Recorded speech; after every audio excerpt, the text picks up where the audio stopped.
الحمد لله وكفى والصلاة والسلام على سيد الرسل وخاتم الأنبياء وعلى آله وأصحابه الأتقياء وبعد فأعوذ بالله من الشيطان الرجيم بسم الله الرحمن الرحيم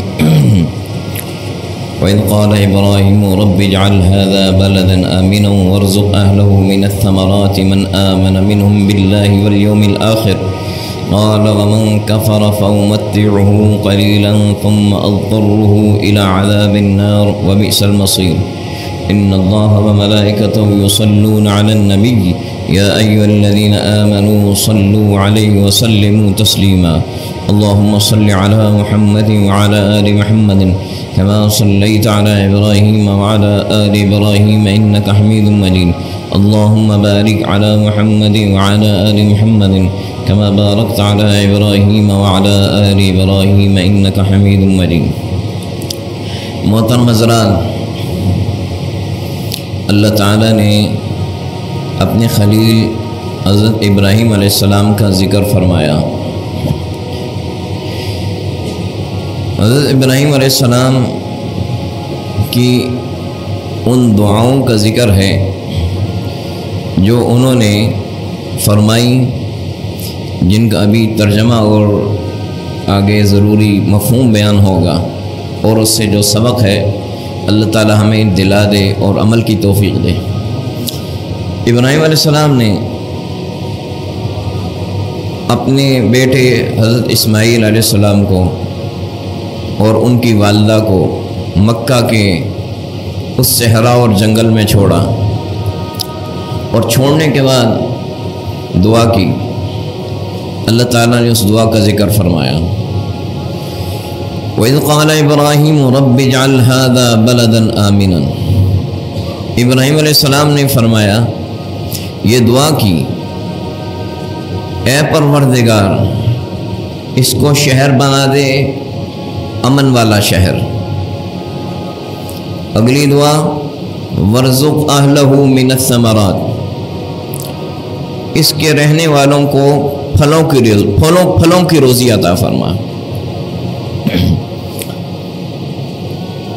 اور آگے پھر دعا میں آگے تخصیص کر دی.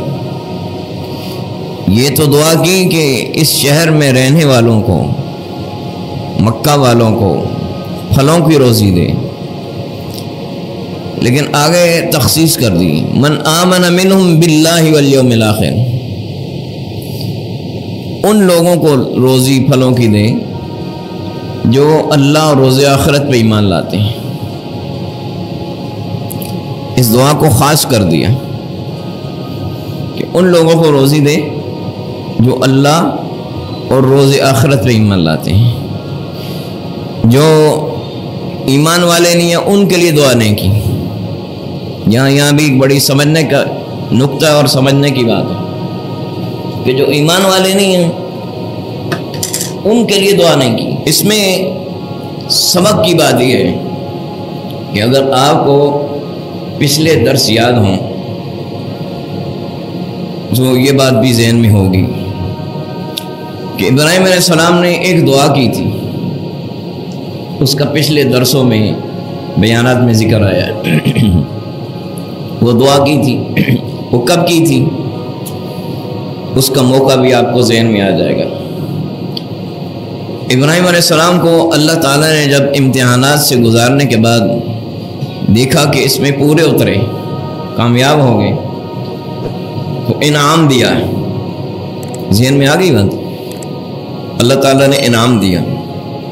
فرمایا انی جاعلک للناس اماما، ابراہیم آپ کو انعام دیتا ہوں کہ اب اس کے بعد جو انسان جو بھی دنیا میں آئیں گے ان کے لیے ہدایت کے رہنما آپ ٹھہریں گے، آپ رہنما ٹھہریں گے. ہدایت کا رہنما بنا دیا اب ان کے بعد سارے آنے والے انسانوں کے لیے. یہ بہت بڑا انعام ہے. تو ابراہیم علیہ السلام نے اس وقت بھی دعا کی تھی، اس دعا کو بھی ذہن میں رکھیں اور اس دعا کے پیچھے جو جذبہ ہے اس کو بھی ذہن میں رکھیں. ایک دعا ذہن میں لانی ہے اور دعا کے پیچھے جذبہ. دعا کیا ہے؟ وَمِن ذُرِّيَّتِي، اے اللہ تو مجھے سب انسانوں کے لیے اگر ہدایت کا رہنما بنا رہا ہے اور یہ انعام دے رہا ہے تو وہ انعام میری اولاد میں بھی جاری رہے. دعا کا مفہوم یہ ہے، دعا تو یہ ہے، لیکن اس کے پیچھے جذبہ کیا ہے؟ 2 باتیں میں نے کی. ایک دعا ذہن میں رکھیں اور ایک جذبہ. جذبہ یہ ہے کہ ہدایت اور اللہ کی قریب تر ہونا، یہ چیز میری اولاد میں بھی رہے. یہ جذبہ ہے، اور یہ بہت بڑا جذبہ ہے کہ میری اولاد میں بھی ہدایت رہے اور میری اولاد بھی اللہ کی طرف سے انعام پاتے رہے. اللہ کی طرف سے انعام، یہ آگے بات آئے گی، سمجھ میں آئے گی. اللہ کی طرف سے انعام کیا ہوتے ہیں اور دنیا کی زندگی کیا ہوتی ہے. اللہ کی طرف سے انعام بہت اوپر کی چیز ہے اور دنیا کی اچھی زندگی اور چیز ہے. وہ ابھی آپ کو انشاءاللہ سمجھ میں آ جائے گا. تو ابراہیم علیہ السلام کی یہ طلب تھی کہ میری اولاد بھی اللہ کی طرف سے انعام پائیں، کیونکہ اتنی محنتوں کے بعد اور اللہ کو راضی کرنے کی کوشش کے بعد جو اتنا بڑا انعام ملا، ہدایت کا امام. اس کا مطلب ہے ہدایت اللہ کے ہاں سب سے بڑی نعمت ہے، اور ہدایت پہ آنا نعمت ہے، اور ہدایت کا ذریعہ بننا اس سے بڑی نعمت ہے. تو فرمایا ہدایت کا رہنما بنا دوں گا. تو اللہ تعالیٰ سے یہ دعا کی کہ یہ نعمت میری اولاد کو بھی دے. فرمایا لا ینال عہد الظالمین، جو آپ کے اولاد میں نافرمان ہوں گے ان کو یہ نعمت نہیں ملے گی. اس کا مطلب یہ ہے کہ ہدایت اللہ کی بہت بڑی نعمت ہے، اور ہدایت کی رہنمائی کرنا اس سے بھی بڑی نعمت ہے. فرمایا نافرمانوں کو نہیں ملے گی. اس کا مطلب ہے ہدایت کے راستے فرمانبرداروں کے لیے کھلتے ہیں، نافرمانوں کے لیے بند رہتے ہیں. بس یہ نقطہ سمجھ گیا تو سب کچھ سمجھ گیا. اگر اپنے لیے ہدایت کے راستے کھلوانا چاہتے ہیں تو نافرمانیوں پہ توبہ کریں. جتنی توبہ کریں گے، اللہ سے معافی مانگیں گے، اللہ آپ کے لیے ہدایت کے راستے کھولتا جائے گا. وہ تو ہدایت اور بندے کو کامیابوں کو پہنچانا چاہتا ہے، لیکن پہلی بات یہ کہ بندہ توبہ کرے. آئے ادھر، جو نہیں توبہ کرے گا اس کو ہدایت کا راستہ نہیں کھلے گا. اس لیے ہر نماز میں بھی ہدایت مانگی گئی، اہدنا الصراط المستقیم. یہ ہدایت کا راستہ کھلوانا ہے. معافی، توبہ، استغفار کا راستہ بتایا گیا. تو جب طلب ہوگی تو پھر اللہ راستے بھی کھلوائے گا. پھر انسان کو توبہ کی بھی توفیق ہوگی. جب طلب نہیں ہوگی کہ توبہ کی توفیق بھی نہیں ہوگی، کہے گا سب ٹھیک ہے، اور کہے گا کہ میں نے اللہ کو راضی کرنا ہے، پھر اللہ اس کو راستہ بتائے گا کہ میں توبہ کر رہا ہوں. روشنی آئے گی اس میں. ہاں واتبع نور اللہ، اس کو اللہ تعالیٰ نور دے گا. یہی نور ہے، اس کو راستہ میں دے گا. اس لیے یہ بہت بڑی سمجھنے کی بات ہے. ہدایت کی نعمت طلب کے بغیر نہیں ملتی، اور نافرمانوں کو یہ نعمت نہیں ملتی. ہر چیز مل جائے گی، ہدایت نہیں ملے گی. سب سے پہلی چیز طلب ہے. اللہ کو جتنا راضی کرنے کی طلب ہوگی اللہ وہ راستے کھول دے گا. طلب نہیں ہوگی نہیں کھلیں گے، وہ سوچتا ہی رہے گا. تو اس لیے فرمایا نافرمانوں کو، اے ابراہیم آپ کی نافرمانوں اولاد میں یہ بات نہیں ہوگی. نافرمان اولاد میں یہ بات نہیں ہوگی. اس لیے نبوت چلتی رہی ابراہیم علیہ السلام کی اولاد میں، حضرت اسحاق کی اولاد میں، بنی اسرائیل آگے چلتے رہے، موسیٰ علیہ السلام، عیسیٰ علیہ السلام. لیکن یہود اور نصارہ جب دونوں گناہ اور نافرمانیوں پہ آگے، تو پھر آگے بنی اسرائیل میں یہ سلسلہ نہیں چلا. پھر اللہ نے وہاں سے نعمت اٹھا لی اور اسماعیل علیہ السلام کی اولاد میں نعمت رکھ. یہ بات سمجھنے کی. تو اب جو نقطہ ہے جہاں میں نے جو سوال اٹھایا تھا اس کی طرف آئیں. نقطہ کیا تھا؟ نقطہ یہ میں نے اٹھایا، سوال یہ اٹھایا کہ ابراہیم علیہ السلام نے جو ہماری آج زیر درس آیات ہیں، دعا یہ کی کہ اللہ اس مکہ شہر میں کے رہنے والوں کو، ظاہر ہے اولاد چھوڑی تو اولاد کی آگے نسلیں ہوں گی اور بھی لوگ ہوں گے جس سے شہر آباد ہوگا. تو پھلوں کی روزی دے، لیکن یہ پھلوں کی روزی صرف ایمان والوں کو دے۔ کس کو دے؟ صرف ایمان والوں کو۔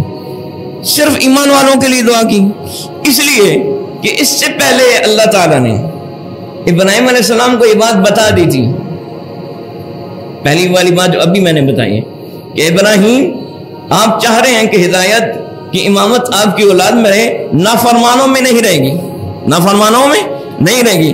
تو اب رزق کی دعا بھی کرتے ہوئے ابراہیم علیہ السلام نے نافرمانوں کے لیے دعا نہیں کی۔ نقطہ سمجھ میں آ گیا؟ رزق کے لیے دعا نافرمانوں کے لیے کی، پریشان ہو، آگے بات سمجھ میں آتی جائے گی۔ یہ بات سمجھ میں آ گئی؟ رزق کے لیے دعا نافرمانوں کے لیے نہیں کی، پریشان نہیں ہونا کہ نافرمانوں کو رزق نہیں ملے گا، بات آگے کھل جائے گی۔ ابراہیم علیہ السلام نے رزق کی دعا نافرمانوں کے لیے کیوں نہیں کی؟ کہ اللہ نے پہلے بتا دیا تھا کہ جو آپ ہدایت کی امامت مانگ رہے ہیں نافرمانوں کو ملے گی، نہیں ملے گی۔ تو اللہ کے بندے، اللہ کے پیغمبر ہر بات میں احتیاط کرتے ہیں، ہر ان کا بول، ہر ان کا عمل، اس میں بھی احتیاط ہوتا ہے کہ اللہ ناراض نہ ہو جائے۔ بلکہ یہ اس سے بھی بڑھ کے بات کہ میں زیادہ اور بہتر سے بہتر وہ بات کہوں اور وہ عمل کہوں، بہتر سے بہتر جس سے اللہ زیادہ راضی ہو، اللہ زیادہ راضی ہو۔ وہاں بھی اللہ ناراض نہیں ہوا تھا جب اولاد کے لیے انہوں نے مانگا، کہتے اللہ میری اولاد کو ہدایت کا امام، اللہ ناراض نہیں ہوا تھا، لیکن کہا تھا نافرمانوں کو نہیں دوں گا۔ تو اب اللہ کو مزید راضی کرنے کا جذبہ دعا میں بھی، کہ میں دعا ویسے کروں جس میں رب راضی ہو، تو دعا کی اللہ رزق بھی ان کو دو جو فرما بردار ہوں، جو ایمان والے ہوں۔ سمجھ میں آ گئی؟ مزید راضی کرنے کی۔ اس میں یہ بات یاد رکھنی ہے، جو اللہ کے بندے ہوتے ہیں وہ ہمیشہ اس بات کا خیال کرتے ہیں کہ ان کی زبان سے نکلنے والی بات، ان کی نیت، ان کا عمل، ہر وہ ایسا ہو جس سے اللہ زیادہ راضی ہو جائے۔ یہ اللہ کے بندوں کی شان ہوتی ہے۔ یہ دعا بھی ہے، اللہم وفقنا لما تحب وترضى۔ رسول کریم صلی اللہ علیہ وسلم نے امت کو سکھایا، اللہ وہ مجھے عمل کی توفیق دیں جس سے تو پسند، جو وہ عمل جو تجھ کو پسند ہو، جس سے راضی ہو، من القول والفعل والنیہ، میری زبان سے بھی وہ بات میں نکلے جس سے تو راضی ہو، میرے عمل سے بھی وہ بات نکلے جس سے تو راضی ہو، میرے دل میں بھی وہ نیت ہو جس سے تو راضی ہو۔ اچھا، ابھی یہ نقطہ سمجھ گئے کہ ابراہیم علیہ السلام نے احتیاط کرتے ہوئے کہ اب میں وہ دعا کروں جس سے اللہ زیادہ راضی ہو، تو رزق کی دعا صرف ایمان والوں کے لیے کی۔ اب اللہ تعالیٰ نے کیا فرمایا؟ اے ابراہیم، رزق کی دعا آپ صرف ایمان والوں کے لیے کر رہے ہیں، یہ تو آپ کی اللہ کے پسندیدہ بننے ہونے کی نشانی ہے۔ لیکن اب سن لیں، وَمَنْ كَفَرَ فَأُمَتِّعُهُ قَلِيلًا، جو نافرمان ہے ان کو بھی رزق میں دوں گا۔ اب بات سمجھ میں آ گئی؟ پریشانی دنیا کی ختم ہوگی، لیکن اگلی بات سمجھنی ہے۔ فَأُمَتِّعُهُ قَلِيلًا، جو نافرمان ہے ابراہیم، رزق میں ان کو بھی دوں گا۔ اس لیے اب یہ بات، یہ میرا فیصلہ ہے، نافرمان فَأُمَتِّعُهُ، اس کا مطلب ہے کہ نافرمانوں کو بھی میں خوب دنیا کی آسائشیں دوں گا۔ اردو میں اس کا مفہوم یہ بنتا ہے کہ جو نافرمان ہیں، جو کافر ہیں، ان کو بھی خوب دنیا کی آسائشیں اور آسانیاں دوں گا۔ لیکن ثُمَّ أَضْطَرُّهُ إِلَىٰ قَلِيلًا، یہ جو آسائشیں ہوں گی تھوڑا ٹائم کا، موت تک۔ موت تک انسان کی زندگی بہت تھوڑی ہے، بہت تھوڑی ہے، اور جو صرف موت تک کی نعمتیں چاہتے ہیں وہ بہت کمزور سوچ کا انسان۔ اللہ نے انسان کو بڑی اونچی سوچ دی ہے، اس لیے چھوٹی نعمت نہیں مانگی، ہمیشہ کی نعمت مانگنی ہے، اور ہمیشہ کی نعمت ایمان اور ہدایت پہ ملتی ہے۔ تو ہمارے دنیا کی میں سب آسائشیں دے دوں گا، کوئی کمی نہیں کروں گا، نافرمانوں کو خوب آسائشیں دوں گا، قلیل، لیکن تھوڑی زندگی، تھوڑا وقت، یعنی موت تک۔ جو ہی موت آئے گی، ثم اضطروا الى عذاب النار، ان کو میں دھکیلوں گا دوزخ کی طرف، بس۔ اور وبئس المصیر، اور دوزخ برا ٹھکانہ ہے۔ کیا مطلب ہے؟ کہ دنیا میں بعض ٹھکانے اچھے بھی ہوتے ہیں، برے بھی ہوتے ہیں، دونوں چیزیں ہوتی ہیں۔ کسی مکان میں اچھا پہلو بھی ہے، برا پہلو بھی ہے، کسی رہائش میں اچھا پہلو بھی ہے، برا پہلو بھی ہے۔ لیکن دوزخ وہ ٹھکانہ ہے جس میں اچھا پہلو ہے ہی کوئی نہیں، ہر جگہ اس میں تکلیف، ہر وقت تکلیف، ہر لمحے تکلیف، ہر طرح کی تکلیف، کوئی اس میں اچھائی کا نام ہے ہی نہیں. کتنی بری زندگی ہے. اس لیے دوزخ میں چلا جانا سب سے بڑا ناکامی ہے. فمن زحزح عن النار وادخل الجنت فقد فاز. یاد رکھنا، فرمایا جو دوزخ سے بچ گیا اور جنت میں چلا گیا وہ کامیاب ہو گیا. وما الحیات الدنیا الا متاع الغرور. اے بندو، دنیا کی زندگی بہت دھوکہ ہے، اصل وہ کامیابی ہے. تو کیا فرمایا کہ نافرمانوں کو میں خوب دنیا کی زندگی دوں گا، کوئی کمی نہیں کروں گا. اس لیے ایمان والوں کو بالکل دھوکہ نہیں کرنا چاہیے، ایمان کی روشنی میں دیکھنا چاہیے. اگر نافرمانیوں اور کفر کے باوجود لوگوں کو دنیا کی آسائشیں مل رہی ہوں تو اس میں بالکل ڈگمگانا نہیں ہے. اللہ فرما رہے ہیں کہ نافرمانوں کو میں آسائشیں دیتا رہوں گا، زیادہ زیادہ دوں گا، جتنی کوشش کریں ان کی آسائش میں، لیکن آخر میں ان کا ٹھکانہ دوزخ. اس لیے ہم نے ہر چیز کو ایمان کی نظر سے دیکھنا ہے کہ اصل کامیابی آخرت کی. اگر یہ چیز سمجھ گئے تو دنیا میں آج کل جو گمراہیاں پیدا ہو رہی ہیں ایمان کی کمزوری کی وجہ سے اور دین کی سمجھ نہ ہونے کی وجہ سے، وہ دور ہو جائیں گی کہ اصل کامیابی آخرت کی. اب اگلی بات سنیں. وَيَرْفَعُ إِبْرَاهِيمُ الْقَوَاعِدَ مِنَ الْبَيْتِ وَإِسْمَاعِيلُ. اللہ تعالیٰ نے اس وقت کی طرف ہمیں توجہ دلائی. وَإِذْ يَرْفَعُ، اے بندو اس وقت کو اپنے دھیان میں لاؤ، اس وقت کو سوچو. یہاں یعنی انداز یا جو مفسرین نے بتایا، یہ نہیں کہا بلکہ اس طرف بندوں کے دھیان کو لے کے اس منظر کی طرف جاؤ اور اس کے پس منظر میں جاؤ. کون سا؟ وَيَرْفَعُ إِبْرَاهِيمُ الْقَوَاعِدَ مِنَ الْبَيْتِ وَإِسْمَاعِيلُ. جب میرے بندے ابراہیم علیہ السلام اور ان کے بیٹے اسماعیل علیہ السلام دونوں بیت اللہ کی بنیادوں کو کھڑا کر رہے تھے، تعمیر کر رہے تھے. یہاں بھی بات سمجھنی ہے، یہ صرف اتنا نہیں تھا. ہم تو یقیناً بیت اللہ کی تعمیر بہت بڑی نعمت ہے، بہت بڑا عمل ہے، اور نئے سرے سے تعمیر بہت بڑی نعمت ہے، بہت بڑا شرف ہے، بہت بڑا شرف. اللہ کا گھر ہے اور سب سے اللہ نے اس کو مقام احترام والی بنایا ہے پوری دنیا میں روز اول سے. اس کی تعمیر بہت بڑا شرف ہے. لیکن اللہ تعالیٰ نے یہ نہیں کہا کہ صرف ابراہیم و اسماعیل کھڑا کر رہے ہیں، بلکہ جو آیات کا پس منظر ہے اس کو بھی سمجھو کہ اس طرف اپنے ذہنوں کو لے جاؤ، اس وقت اس چیز کو سوچو. وَإِذْ يَرْفَعُ إِبْرَاهِيمُ، جب ابراہیم اور اسماعیل دیواریں بیت اللہ کی چن رہے تھے. اس کا مطلب ہے کہ وہ دیواریں چننا کو ایسا عمل نہیں تھا، اس سے پیچھے بھی بہت سارے عمل تھے جن کی وجہ سے ہم نے ان کو یہ نعمت دی. اس کے پیچھے بڑے عمل تھے، بڑی کوششیں تھیں، بڑی قربانیاں تھیں، تب یہ شرف ملا ہے. ایسا نہیں تھا کہ ابراہیم جائیں اور اسماعیل اور بیت اللہ کو تعمیر شروع کر دیں، ایسا نہیں تھا. بات سمجھ میں آ رہی؟ ایسا تھا کیا بھائی؟ ایسا نہیں تھا. میری پچھلی باتیں آپ سنتے رہے جان، ایسا نہیں تھا. اس کے پیچھے بڑی قربانیاں تھیں. اور اس سے متعلق ویسے ابراہیم علیہ السلام کی پوری زندگی قربانیوں والی ہے، لیکن اس سے متعلق قربانی کہ ایک چھوٹا شیخار بچہ اور ان کی والدہ حضرت اسماعیل اور ان کی والدہ حضرت ہاجر ان کو لے گئے اور اس صحرا اور جنگل میں جہاں کسی انسان کا نام نہیں، پانی کی بوند تک نہیں، وہاں جا کے اکیلے جنگل میں چھوڑ آئے کیونکہ اللہ کا حکم تھا. چھوٹی قربانی ہے بھائی، بہت بڑی قربانی ہے. اور اس قربانی پہ ان کی اہلیہ بھی راضی. اور اس کے بعد جو تکلیف آئی، پانی نہیں، اور ہاجرہ دوڑ لگا رہی ہیں اور پریشان ہیں اور بچہ حضرت اسماعیل علیہ السلام اس وقت بچے تھے، بلبلا رہے ہیں اور دوڑنے لگ رہی ہیں، پہاڑ پہ چل رہی ہیں، صفا پہ مروہ پہ چکر لگ رہے ہیں. اکیلی عورت پورے جنگل میں، دور دور تک کسی انسان کا نام نہیں، سنسان. اللہ کے لیے اتنی حکم ہے اللہ کا بس کرنا ہے. بہت بڑی قربانی ہے. ہاں، اس کے پیچھے قربانی، ان ساری قربانیوں میں کامیاب ہوئے وہ اب اللہ نے ان کو یہ شرف دیا. سمجھ میں آ گئی؟ اگر نیکی اور اللہ کے قریب بڑھنا چاہتے ہیں تو اس سے پہلے مرحلے طے کرنا پڑتے ہیں. اللہ جوں جوں راضی ہوتا جاتا ہے، انسان کی طلب سچی ہو، اللہ مرحلے طے کرواتا ہے. یاد رکھنا، اس میں گھبرانا نہیں.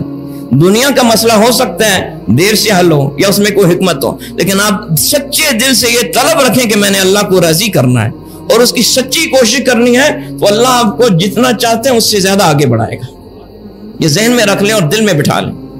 صرف ہماری طلب اور کوشش کی کمی ہے. سچی طلب ہوگی تو کوشش بھی ہوگی. تو اس کے پیچھے بہت بڑی قربانی ہے. اللہ کو قربانی پسند آئی اور راضی ہوا. اب یہ انعام دے رہا ہے کہ ابراہیم اسماعیل جائیں آپ بیت اللہ کی تعمیر کریں. اب یہاں ایک اور نقطہ بھی سوچنا ہے اور اس پہ بھی غور کرنا ہے.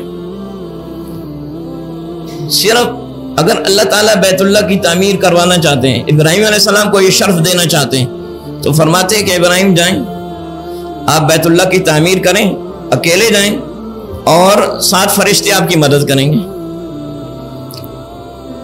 بات ٹھیک تھی نا؟ لیکن کہا اپنے بیٹے اسماعیل کو بھی ساتھ لیں. غور کرنا ہے، اپنے بیٹے اسماعیل کو بھی ساتھ لیں. ابھی اسماعیل ابتدائی جوانی ہے. قربانیوں کی بڑی جو محنت ہے وہ کس نے کی ہے؟ والد نے کی. کس نے کی ہے؟ بھائی سونا نہیں ہے. قربانیوں کی جو بڑی کوشش ہے وہ والد نے کی ہے. لیکن بڑی کوشش کے بعد جب انعام ملنا شروع ہوا تو اس انعام میں اولاد کو بھی شامل کر لیا. یہ بہت بڑا نقطہ ہے. اس کو اولاد کو قربانیاں جتنی ہیں وہ ابراہیم علیہ السلام نے دی. انعامات کا وقت آیا تو پہلے اولاد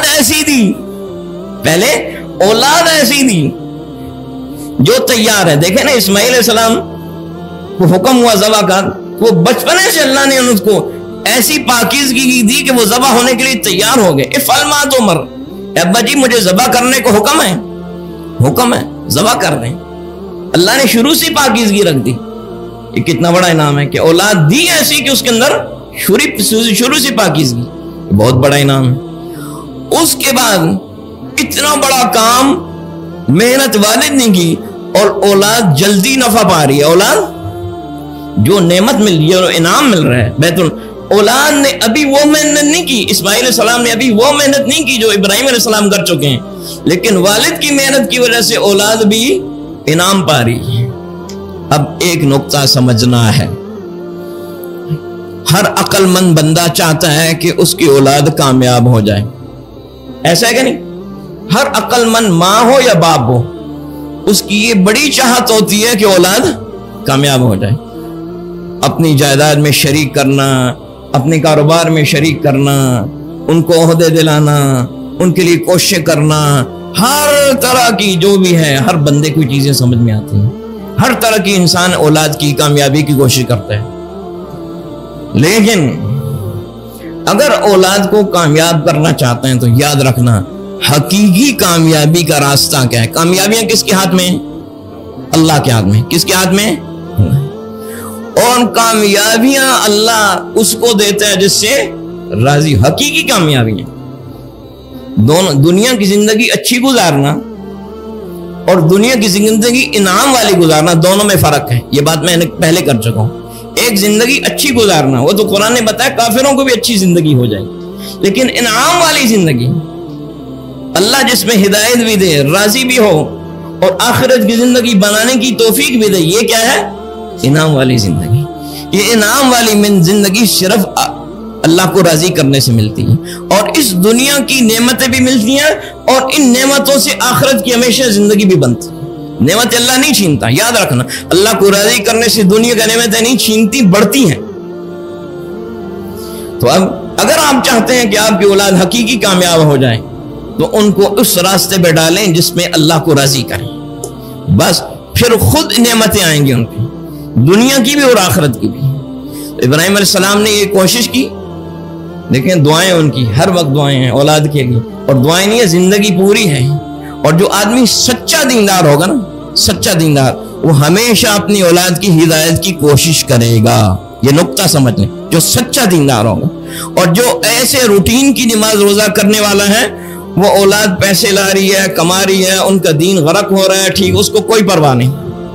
وہ روٹین کی نماز روزہ کر رہے ہیں، لیکن جو سچا اللہ کو راضی کرنا چاہے گا وہ سمجھ جائے گا کہ کامیابی کا راستہ یہ ہے کہ اللہ کو میں راضی کروں، تو پھر وہ کہے گا میری اولاد بھی اس راستے پہ آ جائے، اس کی کوشش کرے گا۔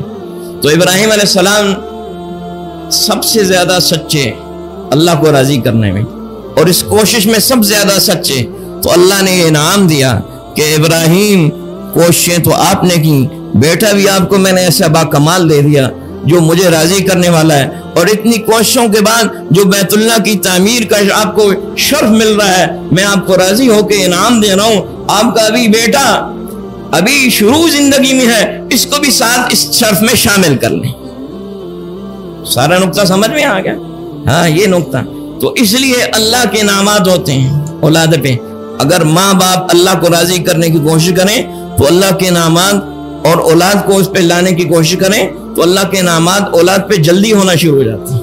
ہاں، اور پھر اگلی بات بھی سنیں، زندگی ہر انسان کی کتنی بھی لمبی ہو بہرحال مختصر ہے، زندگی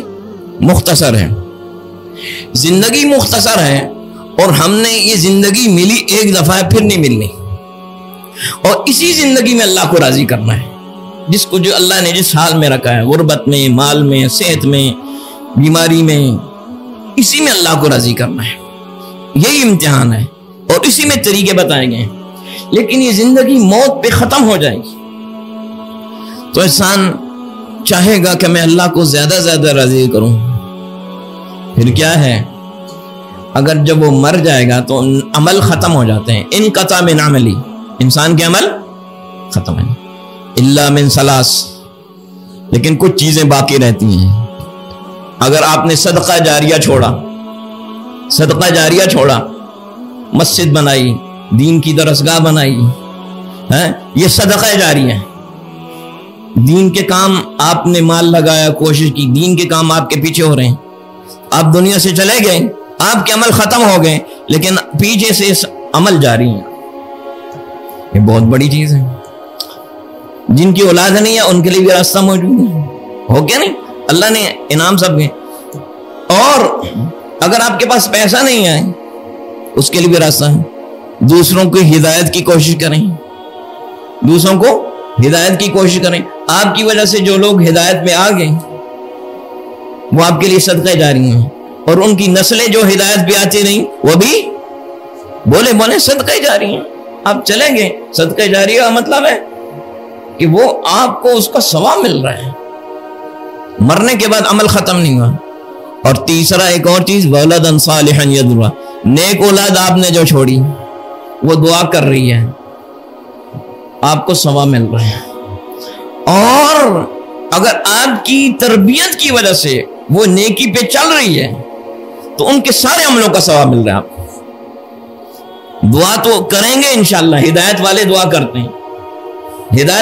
کرتے ہیں ماں باپ کے لیے، رب ارحمہما کما ربیانی صغیرا، اللہ نے خاص بتایا ماں باپ سے تمہارا رشتہ نہیں ختم ہوتا، ان کی خوب خدمت کرو زندگی میں، اور چلے جائیں دعا کرو، خود قرآن رب ارحمہما کما ربیانی صغیرا، یہ اللہ جیسے میری چھوٹی چھوٹی ضرورتوں کا خیال کرتے تھے، پریشان ہوتے تھے، مہربان ہوتے تھے، اب وہ اکیلے ہیں، تیرے پاس گئے ہیں، تنہا ہیں، تو ان کی ہر ضرورت کا خیال کر، کوئی تکلیف نہ آنے دے۔ کتنی بڑی دعا ہے، بہت بڑا تحفہ ہے جو اپنے ماں باپ کو ہر وقت دے سکتے ہیں، اور اس میں ان کے درجے بھی بلند اور آپ سے بھی اللہ راضی۔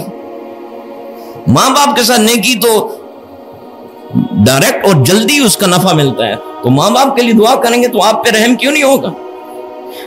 اب یہ دیکھیں، آپ نے نیک اولاد چھوڑ دی آپ کی تربیت کی وجہ سے، تو وہ آپ کا صدقہ جاری ہے، اور وہ ہدایت پہ آ گئے، اور آگے ان کی نسلیں ہدایت پہ آتے رہیں، ان کی نسل 7 نسلیں 8 نسلیں، وہ سب آپ کے لیے صدقہ جاری ہیں۔ تو گویا کہ آپ 700 سال زندہ رہے، 800 سال زندہ رہے، ثواب ہی ثواب چل رہا ہے۔ کتنا بڑا کام ہے، ہم غافل ہیں آج اولاد کی تربیت سے، بہت بڑا نعمت ہے سے۔ تو اب یہاں پہ اس لیے اللہ تعالیٰ تو نوازنا چاہتا ہے، تو محنتیں ابراہیم علیہ السلام نے کی، لیکن اللہ تعالیٰ نے ان کی محنت کے صلے میں ان کی اولاد کو بھی جلدی اس مقام پہ پہنچا دیا۔ فَمَا ابراہیم، اپنے بیٹے اسماعیل کو بھی ساتھ شامل کر لیں تعمیر میں۔ آپ کی اولاد کو بھی میں جلدی انعامات دے رہا ہوں، وہ آخرت کی طرف لے کے جا رہا ہوں. ہاں اولاد آخرت کی طرف جلدی آئے گی، کوشش کریں، مانگیں اللہ سے، مانگیں، کوشش کریں، کوشش بھی کریں، کوشش دونوں چیز. اگلی بات، ابراہیم علیہ السلام نے جب تعمیر کر لی بیت اللہ کی تو کیا کہا؟ ربنا تقبل منا انک انت السمیع العلیم. دعا کی، قبولیت کی دعا کی.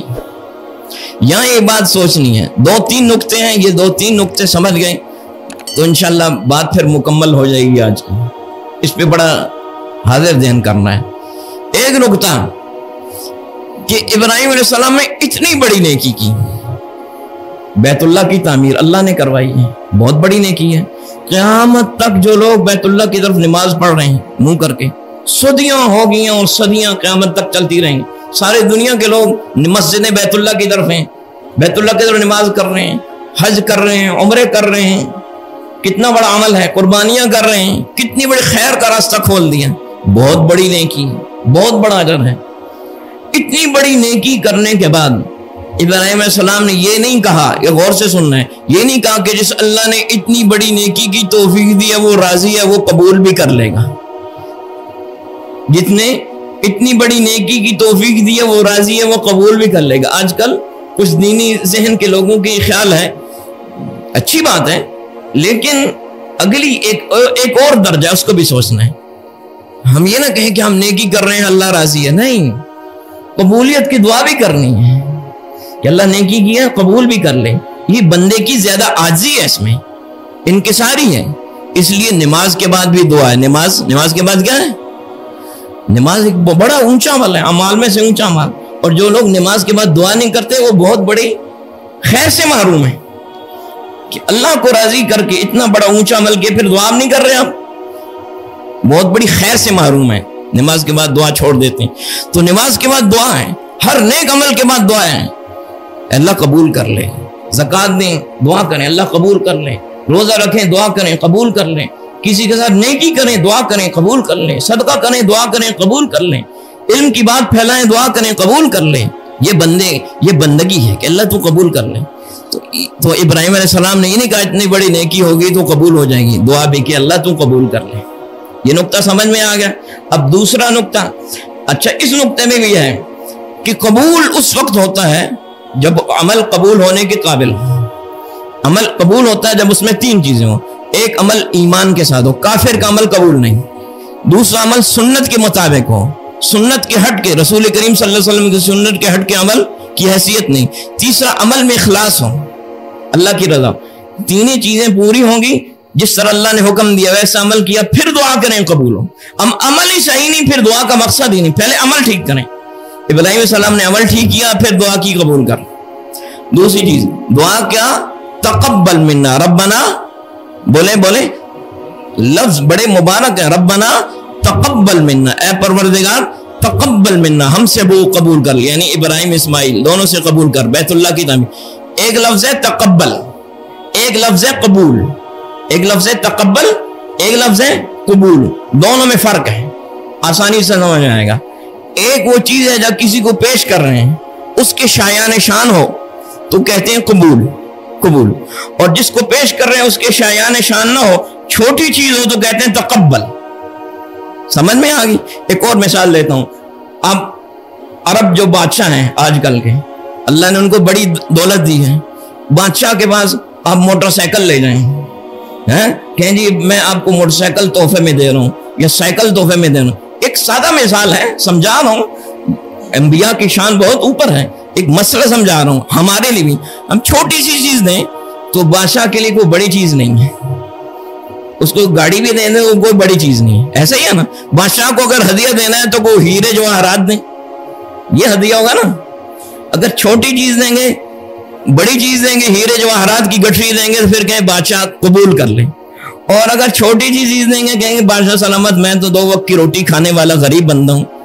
یہ آپ کی شان تو بڑی اوپر ہے لیکن میرے اندر خلوص ہے. یہ تقبل کیا ہے؟ تقبل، قبول. یہاں بھی ہے کہ ابراہیم علیہ السلام نے اتنا اونچا عمل کیا. کون سا عمل؟ بیت اللہ کی تعمیر. اور اللہ نے کروائی. یہ وہ تعمیر نہیں جو خود کی ہے، اللہ نے خود کروائی. تو یہ قبول ہی قبول ہے نا. اللہ نے خود جگہ بھی بتائی. کرنے کے بعد کہا تقبل، اے اللہ کام تو بڑا اوپر ہے لیکن میں تیری شان تو اس سے بھی بہت اوپر ہے، میں تو بہت چھوٹا ہوں، میرا عمل بھی بہت چھوٹا ہے، اپنی رحمت سے قبول کر لے، میرا عمل بہت چھوٹا ہے۔ اب بات سمجھ میں آئی؟ اس لیے ہر عمل کو چھوٹا سمجھنا ہے۔ اگلی بات انک انت السمیع العلیم، تو سننے والا اور جاننے والا۔ آخری نقطہ بتا، تو سننے والا جاننے والا۔ سننے والا کیا مطلب؟ میری دعا کو سن رہے ہیں۔ جاننے والا کیا ہے؟